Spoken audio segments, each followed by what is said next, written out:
If your heart is too open to the world will trample it without meaning to.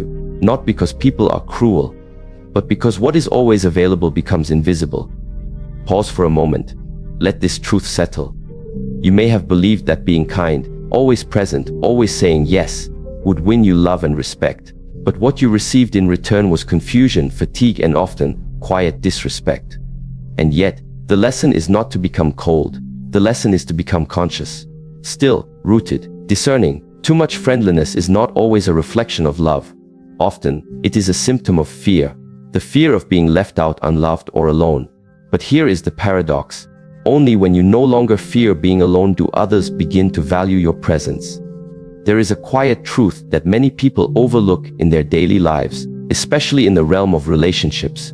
Whether romantic, familial, or social, it is this: your energy teaches others how to treat you.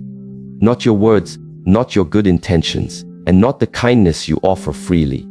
At the root of human interaction lies something older than language, a silent language of presence, posture, and personal power. And when you are too friendly, when you give too much too soon, what you're really doing is making yourself emotionally inexpensive. Like a coin passed from hand to hand, you lose your shine, not because of your value, but because of how casually you're offered. Imagine walking into a room where a candle is already lit, the scent already diffused, the warmth already spread out. You appreciate it, yes, but it doesn't captivate you. Now imagine the same room in silence and darkness, and the moment that candle is lit, the shift, the attention, the value placed on that single source of light is amplified. This is the difference between presence given with discernment and energy handed over carelessly. Let me tell you a story. There once was a monk who lived at the edge of a busy marketplace. He was well known, not because he spoke often, but because when he did, his words carried weight. People respected him, not because he was always available, but because he was rarely seen. A young man once came to him frustrated, saying, "Master, I have tried everything.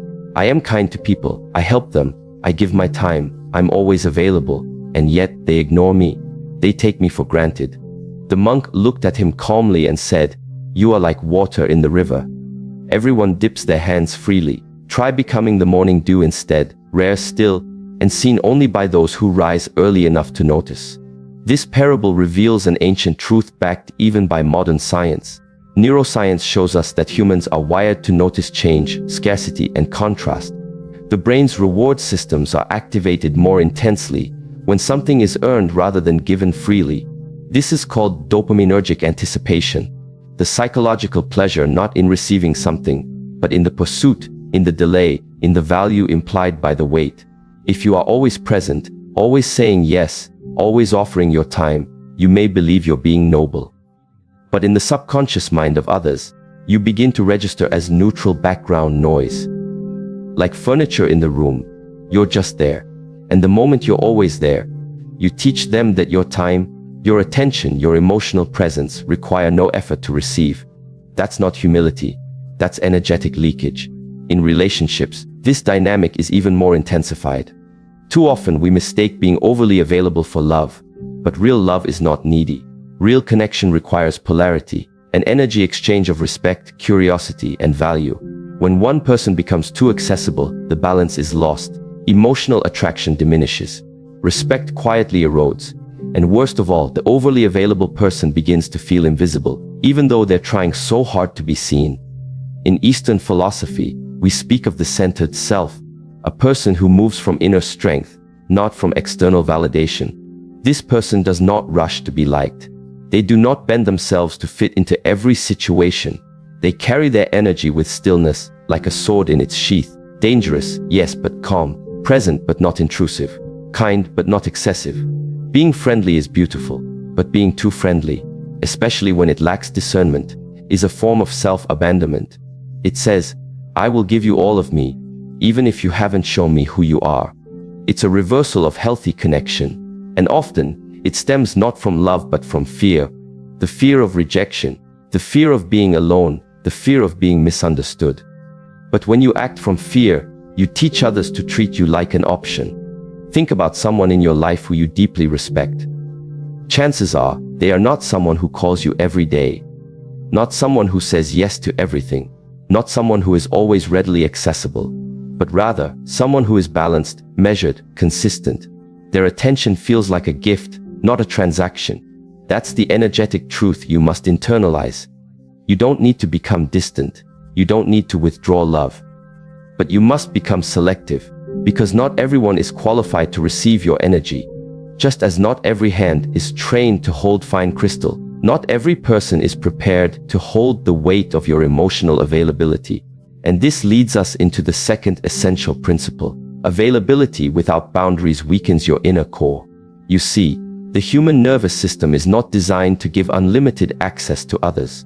From a physiological perspective, chronic overexposure, emotionally, mentally, or physically, creates stress. The sympathetic nervous system, responsible for the fight or flight response, becomes overactive when we are constantly in a state of output, especially without reciprocity. Your body interprets this constant giving as a form of danger. You become emotionally dysregulated, easily fatigued, prone to anxiety, and often resentful. The boundary is not a wall. The boundary is the skin of the soul. It is what keeps the internal world sacred and ordered. And when those boundaries are weak or non-existent, because you're trying to please, to be liked, or not cause discomfort, you begin to betray yourself, little by little. There's an old saying in Zen practice: if your cup is always open to others, the rain will wash you away. You must learn when to close the cup, when to say I am here, but not for everything. I am kind, but not endlessly accessible. I am available, but not without limits. This is not arrogance. This is self-respect. In relationships, this manifests in subtle but powerful ways. A woman who always says yes to a man's demands, even at the cost of her peace, begins to notice that his respect fades.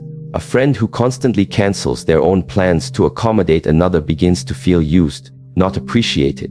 A parent who tries to be more of a friend than a guide loses the child's sense of discipline and direction. Emotional boundaries teach others what is acceptable and what is not. But more importantly, they teach you what your values truly are. And when you honor them, something profound happens. You begin to feel stronger, more peaceful, more rooted. Because you are no longer leaking your energy into spaces that do not water your soul in return. Let me share a story from a student I once guided. She was a gentle soul, always helpful, always accommodating, always smiling. But under the surface, she was tired. In every relationship, she gave too much. She listened endlessly, tolerated mistreatment, and silenced her own needs. One day, she came to me and said, "Master, I feel like I am disappearing." I asked her, "Who asked you to disappear?" She looked at me with tears in her eyes and said, "No one. I chose it. Because I thought that was love." I told her, "That is not love. That is surrendering your spirit without invitation." Over time, we worked on her breath, on her posture, on reclaiming her sense of internal space. I gave her a single instruction for 30 days: do not offer yourself unless you are asked. In that time, she noticed something incredible. Many people fell away, but those who remained, who asked, who listened, who gave back, became more precious. She had filtered out what was noise from what was truth. This is the wisdom of boundaries. They do not isolate you. They purify your circle. In the language of the Shaolin, we call this preserving the essence. Your essence, your key, your life force, is not meant to be scattered. It must be channeled. And that begins by saying, I choose not to be available to everyone. Not because I don't care, but because I care deeply, and I must protect the source from which I give. When your inner core is strong, your friendliness becomes authentic, not desperate. Your presence becomes radiant, not draining. You become a person others want to be around, not because you always say yes, but because your no is grounded, and your yes is powerful. Emotional discipline is not about being cold. It's about being clear. It's about knowing that your time, your energy, your kindness, they are sacred. And anything sacred must be approached with intention, not convenience. In modern psychology, this is known as secure attachment, a state where you are emotionally connected to others, but not dependent on their approval for your identity. When you practice boundaries, you're not pushing people away. You are making space for respect to grow. You're saying, if you want to be close, let it be mutual, let it be conscious, let it be real. There's a deep inner peace that arises when you stop over-giving. When you sit quietly with yourself and say, I am enough. I don't need to impress. I don't need to overextend. I don't need to prove. I just need to be in harmony with myself. And from that harmony, the right people, those attuned to your value, will come. They will not just take. They will give. They will not just speak. They will listen. They will not just want your availability. They will earn your presence. That is the beginning of true connection. And it starts within. There is a subtle illusion many people live under without even realizing it, the belief that if they simply give more of themselves, more kindness, more understanding, more availability, they will finally receive what they long for in return: love, loyalty, respect. But in truth, it often creates the opposite effect. The more one chases connection without discernment, the more elusive that connection becomes. And there is a reason rooted in both Eastern wisdom and modern psychology. People respect what they must reach toward, not what is placed too easily in their grasp. When you give too much of your attention without it being earned, you remove the opportunity for mutual growth. You interrupt a natural rhythm, one where both individuals must lean in to meet halfway. This imbalance begins to shift not only the dynamic of the relationship, but also the way each person views the other's presence. Emotional access, when handed over too soon or too freely, devalues the experience of earning closeness, which is essential to lasting respect. Consider this: when someone receives a gift they didn't ask for, without effort or intention, they often feel gratitude momentarily. But that gift quickly fades in significance. Compare that to something they've worked toward, something that demanded presence, care, attention. What we work for, we protect. What we are given without effort, we often misuse. This is not because people are unkind. It is because human nature is wired for meaning, and meaning is born from effort. In relationships, this dynamic plays out in countless quiet moments. A woman constantly checking in on her partner, asking if he's okay, always initiating contact, planning all the moments. She believes she is nurturing love. But unconsciously, she is removing the natural space needed for her partner to lean in, to wonder, to miss her. And slowly, his effort fades. He doesn't realize it, but he begins to see her not as someone to cherish, but as someone whose attention he can always depend on, whether he shows up fully or not. Love is not maintained by constant presence. Love is maintained by conscious presence. And conscious presence can only exist when both people are emotionally awake enough to engage intentionally. The ancient Taoist sages spoke of a principle called Wu Wei, non-forcing, the art of allowing space for things to unfold. It is not passivity. It is trust, trust in timing, trust in the unfolding nature of sincere connection. In today's world of instant gratification, this wisdom has nearly been forgotten. We rush into closeness. We feel anxious when someone does not respond right away. We overthink silence and try to fill it with more giving, more attention, more energy. But sometimes the silence is necessary. Sometimes the space between two people is where real feeling begins to rise. From a psychological point of view, we understand this through the mechanism of emotional investment. The brain begins to value what it invests energy into. This is known as the IKEA effect in behavioral economics, a phenomenon where people place disproportionately high value on things they have built themselves, even if it's imperfect. Why? Because investment creates attachment. It creates meaning. So when you allow another person to come toward you, not because you withheld yourself as a tactic, but because you respected your own rhythm, you create a space where their energy can enter. And in doing so, you offer them the dignity of their own emotional journey. I once spoke with a man who said he lost interest in every woman he dated after a few weeks. He was sincere in his question. Why does this happen? I want something real, but I keep losing the spark. After some reflection, I asked him to describe how each of these women behaved at the beginning. He replied, "They were so sweet, always available, always texting, checking in, asking how I was, planning everything. I never had to do much."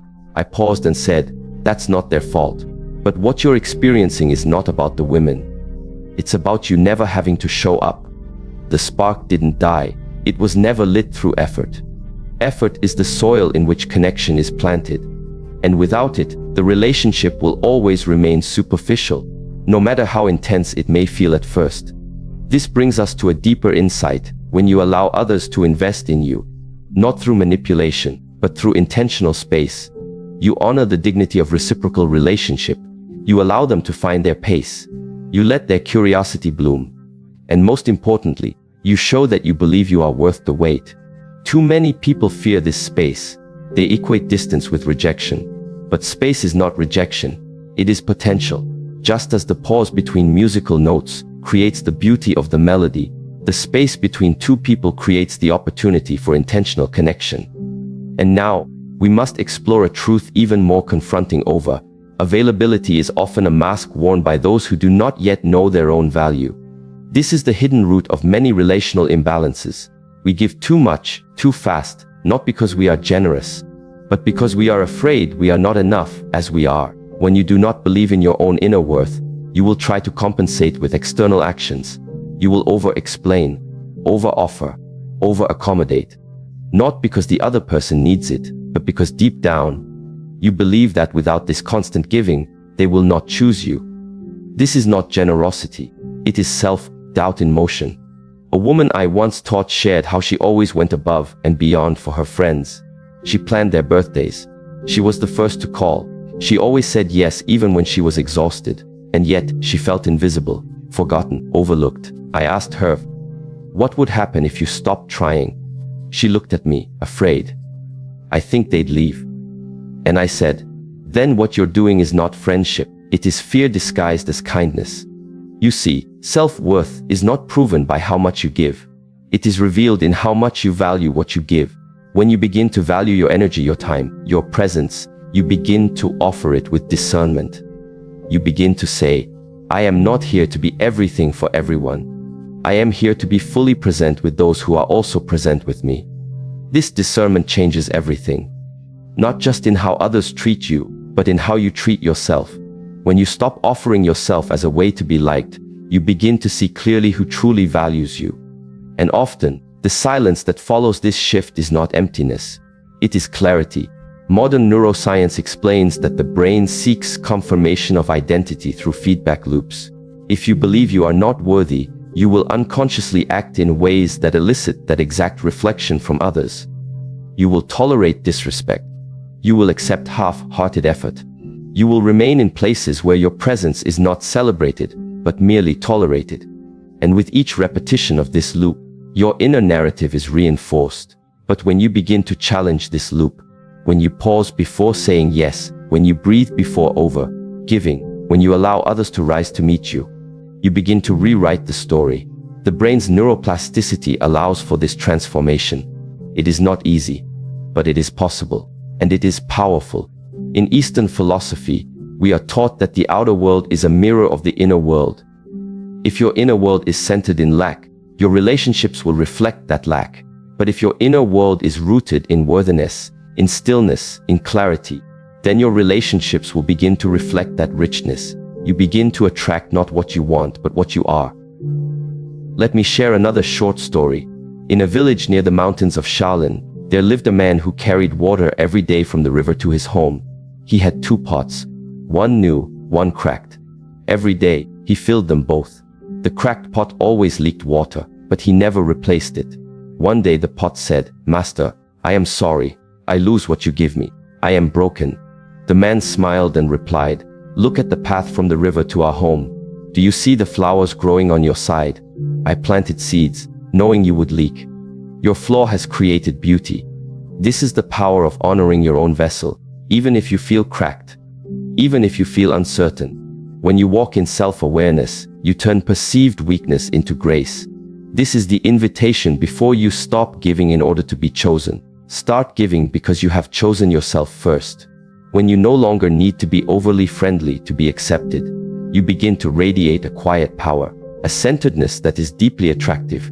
You become like a mountain, not chasing anyone, not retreating, simply standing. And those who are meant for you will feel your presence and come with reverence. To stop being too available is not to withdraw your love. It is to direct it wisely. It is to remember that your time is finite, your energy sacred, and your presence a gift. When you understand this, you no longer fear who walks away, because you know, deeply, that what remains is true. There is a paradox many people do not yet understand. The more you strive to please everyone, the less respected you become. In our minds, we believe that by being agreeable, flexible, always available, and always saying yes, we will be loved. We confuse kindness with approval seeking and generosity with self-abandonment. And yet, what we find, again and again, is that relationships built on pleasing are unstable. They are brittle. They crumble not because love is absent, but because respect was never fully formed. Respect is not born from how much you give. It is born from how clearly you define what you will and will not accept. In Eastern martial traditions, students are taught from the first day that mastery begins with form. Before a warrior can strike, they must learn stance, the root, the boundary between them, and the ground. If the stance is weak, every movement becomes unstable. And in the same way, when your personal boundaries are unclear, every interaction becomes ungrounded. You react instead of respond. You submit instead of stand. And in time, you begin to feel invisible, unheard, unimportant. This is why boundaries are not about keeping others out. They are about keeping your selfhood intact. Let us look more closely. A boundary is not a wall. It is a bridge of truth. It says, "This is where I stand. If you want to meet me, you must also bring your presence, your care, your awareness." A healthy boundary is a form of spiritual honesty. It is the refusal to betray your inner world for the sake of surface-level harmony. Neuroscience tells us that when we consistently override our boundaries, when we say yes while our nervous system is saying no, we activate the body's stress response. The amygdala perceives threat, cortisol levels rise. Over time, this dissonance leads to emotional exhaustion, anxiety, and even depression, not because of external conflict, but because of internal betrayal. When you live in opposition to your truth, the body keeps the score. I once met a woman who spent her entire marriage trying to be the perfect wife. She never raised her voice. She never complained. She handled everything: work, children, household. Her husband didn't mistreat her, but he also didn't see her. He had grown used to her constant giving. One day during a retreat, she broke down in tears and said, "I don't even know what I feel anymore. I just want to be heard." This is the cost of people pleasing. The cost is not only burnout, it is the loss of your voice. When I asked her what her life would look like with boundaries, she hesitated. "I'm afraid they won't like me if I stop doing everything." And here we see the truth that many are too afraid to speak. We sometimes choose to be liked over being respected, even by those closest to us. But here is the wisdom many must hear. If someone only likes you because you constantly accommodate them, that is not love. That is dependency. And dependency is not connection. It is control wrapped in gratitude. Respect begins the moment you stop negotiating your value. There is a Zen saying, "The bamboo that bends is stronger than the oak that resists." But this does not mean to bend endlessly. Bamboo bends in storms, but it does not forget its root. It returns to form. It knows where it belongs. And so must you. Flexibility is a virtue, but without boundaries, it becomes weakness. A boundary is a sacred act of self-alignment. It says, "I choose peace, but not at the cost of my integrity. I choose love, but not at the cost of my dignity. I choose to show up, but I will not disappear." Psychologists have studied the dynamic known as fawning, a trauma response where individuals overplease to avoid conflict. It is a survival strategy, especially for those who in childhood were made to feel that love must be earned through silence or service. These children grow into adults who confuse harmony with submission, and they enter relationships that mirror the same dynamic, the fear that if they speak up, they will be abandoned. But healing begins when we recognize that boundaries are not barriers to love. They are its foundation. Love without boundaries is like a river without banks. It floods, overwhelms, and eventually destroys its own course. Let me share a story. A Shaolin disciple once asked his master, "How do I stop others from taking advantage of my kindness?" The master handed him a cup of tea and said, "Drink." The disciple did. The master refilled the cup. "Drink again." And again, the student obeyed. This continued until the cup overflowed and scalded the disciple's hand. The master said, "This is what happens when you accept more than your vessel can hold. You think you're being kind, but you are spilling everywhere, hurting yourself and others. To hold boundaries is to know when your cup is full. It is to say, I love you, but I cannot keep pouring if I am empty. It is an act of wisdom, not rejection. The emotional discipline to hold a boundary often brings discomfort. People may react. They may accuse you of being cold, selfish, or unkind. But understand this, their reaction is not a reflection of your cruelty. It is a reflection of how accustomed they were to your self-sacrifice. People who benefited from your lack of boundaries will rarely celebrate the moment you draw a line. But the discomfort is temporary. Over time, those who are capable of mature love will respect your strength, and those who are not will fall away. This is not loss, it is alignment. To say no when your heart wants to say yes out of guilt is not unloving, it is honest, and honesty is the seed of deep, enduring connection. Imagine a relationship where both individuals have strong boundaries, not defensive walls but clear, respectful self-awareness. In such a space, communication becomes clean, needs are expressed without blame, time is honored, energy is mutual. This is the soil in which real intimacy grows. Too often, people settle for surface harmony instead of cultivating this deeper honesty. But harmony without honesty is fragile. One hard truth, and the whole structure collapses. Boundaries are not selfish, they are sacred. They allow you to bring your whole self into a relationship, not a diluted, fragmented version afraid of being too much or not enough. You become magnetic not when you are endlessly agreeable, but when you are rooted in your essence. There is a calm that emerges when you no longer seek permission to protect your peace. A calm that cannot be taken by others' opinions, moods, or judgments. In this calm, your relationships begin to transform, not because others change, but because your presence commands a different energy. From a physiological perspective, the nervous system begins to regulate itself more effectively when boundaries are consistently upheld. Your vagus nerve, which plays a key role in emotional resilience, responds to safety and congruence. When your actions align with your inner truth, your body rests, your sleep improves, your digestion calms, your breath deepens. You begin to experience life not as a battlefield of reactivity, but as a temple of conscious choice. And this affects every relationship. You begin to attract not those who need you to shrink, but those who meet you where you stand. There is a beautiful quiet that follows the first true boundary you set. It is the sound of your spirit returning to its rightful shape, not compressed by obligation, not stretched by guilt, but whole. Let us remember, the purpose of boundaries is not to keep others small. It is to keep your soul expansive. Do not be afraid to say, "This does not work for me." It is not a rejection. It is an invitation, for yourself and others, to move toward clarity, presence, and mutual respect. There is a deeper layer of discipline here. The discipline not to over-explain, not to convince others to understand your limits. A boundary is not a debate. It is a declaration. You do not owe anyone justification for choosing self-respect.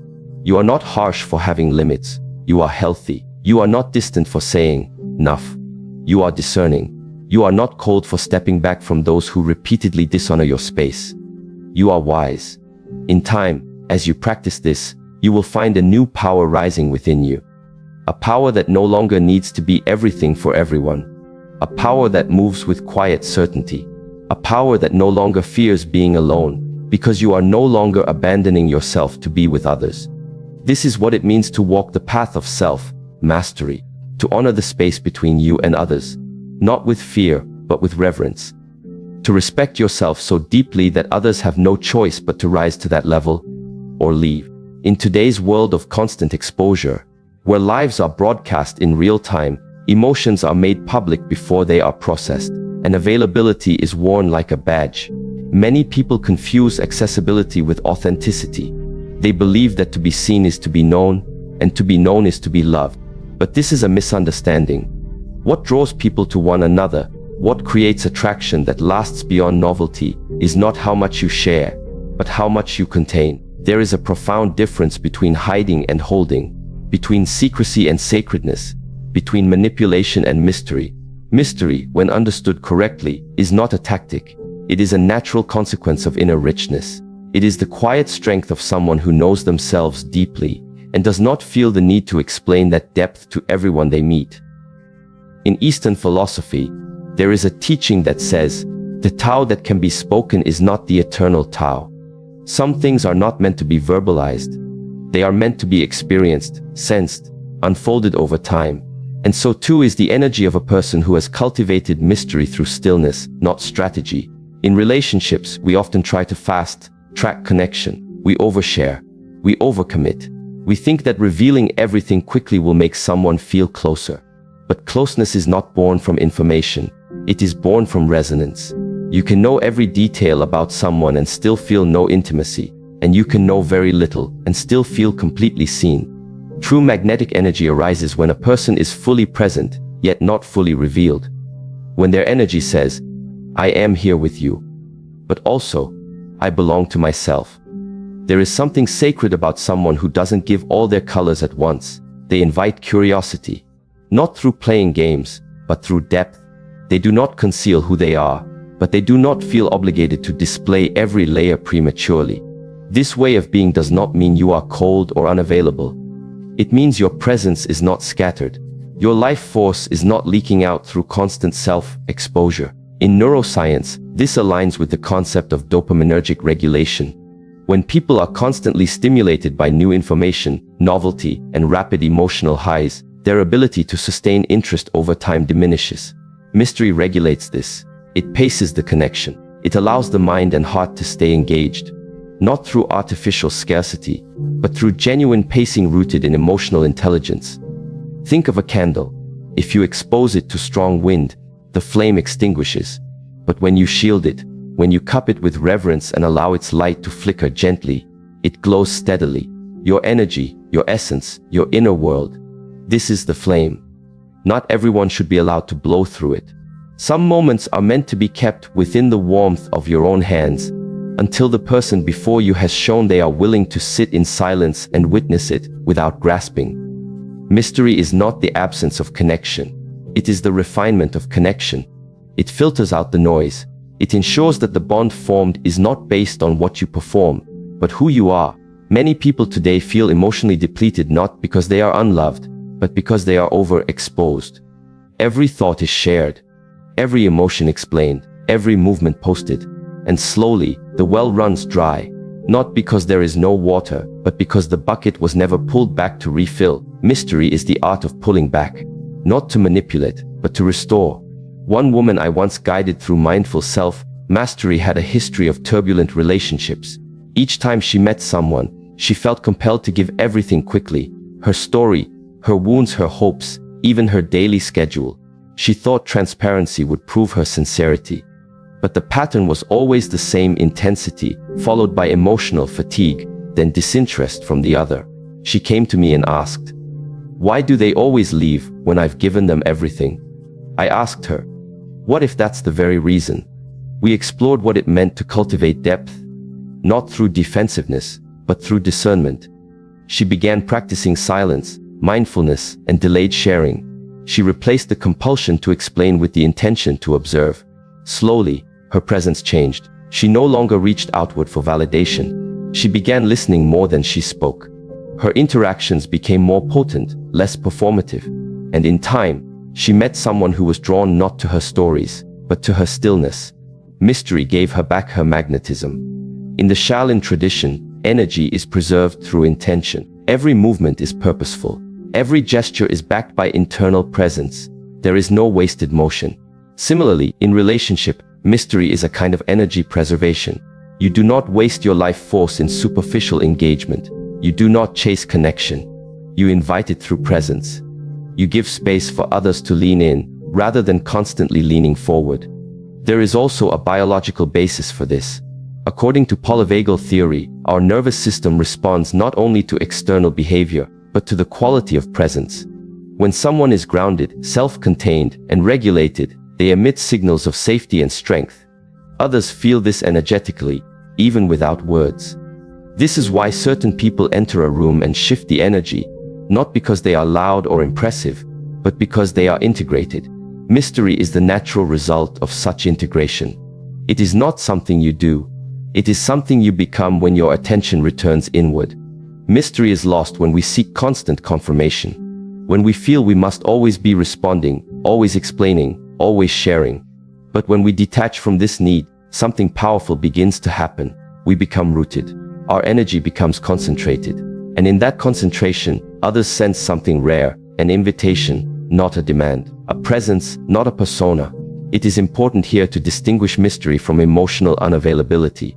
Being mysterious does not mean being aloof, avoidant, or dismissive. Emotional withholding is a defense mechanism born of fear. Mystery, on the other hand, is born of inner sufficiency. It is what happens when you are not desperate to be chosen, when your value is not dependent on another's opinion. There is a story of a monk who spent years meditating in solitude. When he returned to the village, people were captivated by his presence. He hardly spoke. He simply moved through the market with calm eyes and a half smile. Children followed him. Strangers offered him food. One young man asked him, "Why do people look at you like that? You've said nothing, and yet they are drawn to you." The monk replied, "Because I carry the silence they forgot they needed." This is mystery. It is not silent to be absent. It is silent to be more fully there. In relationships, preserving mystery means honoring the natural rhythm of revelation. It means recognizing that love, like all things sacred, is not a flood. It is a flow. You do not need to explain every part of yourself on the first date, the second message, the third conversation. Let some things emerge in their time. Let your story unfold like a slow sunrise, not a spotlight.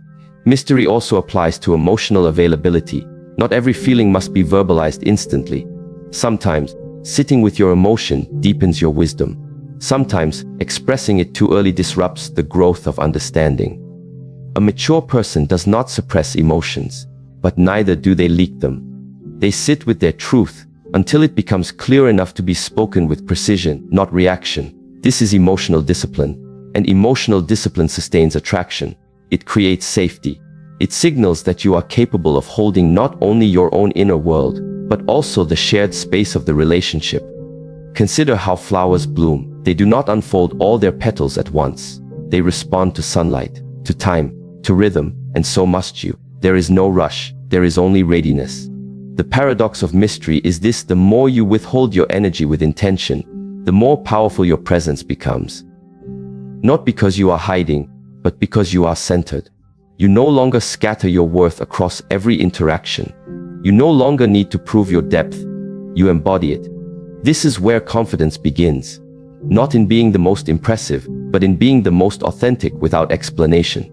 There is great wisdom in withholding, in allowing silence to speak before you do, in trusting that not everything needs to be said to be felt. Some of the most powerful moments in connection are born from stillness, not speech.